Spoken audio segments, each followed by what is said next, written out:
పాడి రైతుల సంక్షేమమే విశాఖ డెయిరీ లక్ష్యం. సభ్య రైతులకు సంక్రాంతి బోనస్ పంపిణీలో ఎమ్మెల్యే బండారు.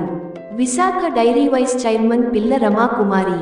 రైతును రాజు చేయాలన్నదే విశాఖ డెయిరీ లక్ష్యమని మాడుగుల ఎమ్మెల్యే బండారు సత్యనారాయణమూర్తి అన్నారు. సోమవారం మండలంలో చౌడువాడ గ్రామంలో విశాఖ డెయిరీ పాల సేకరణ కేంద్రం ఆవరణలో పాడి రైతులకు సంక్రాంతి బోనస్ల పంపిణీలో dairy vice chairman Yelamanchili municipal chairman Pilla రామకుమారులు ముందుగా ఆడారి తులసీరావు విగ్రహానికి జ్యోతి ప్రజ్వలన చేసి నివాళులర్పించారు.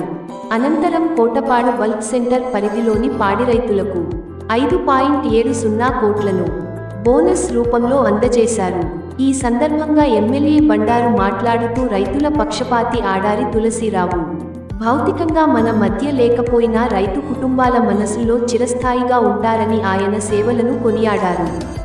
తండ్రి బాటలోనే dairy chairman Anandakumar, vice chairman Pilla Ramakumari రైతుల సంక్షేమానికి కృషి చేస్తున్నారని కొనియాడారు.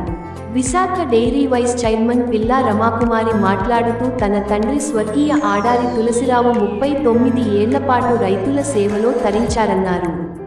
పాడి రైతుల సంక్షేమానికి ఎన్నో అభివృద్ధి కార్యక్రమాలను చేపట్టారన్నారు.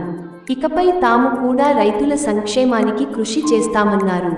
కార్యక్రమంలో చౌడువాడ సర్పంచ్ దాడి ఎరుకనాయుడు, సుందరపు గంగాధరరావు, విశాఖ డెయిరీ మేనేజర్లు, వేతన కార్యదర్శులు పాల్గొన్నారు.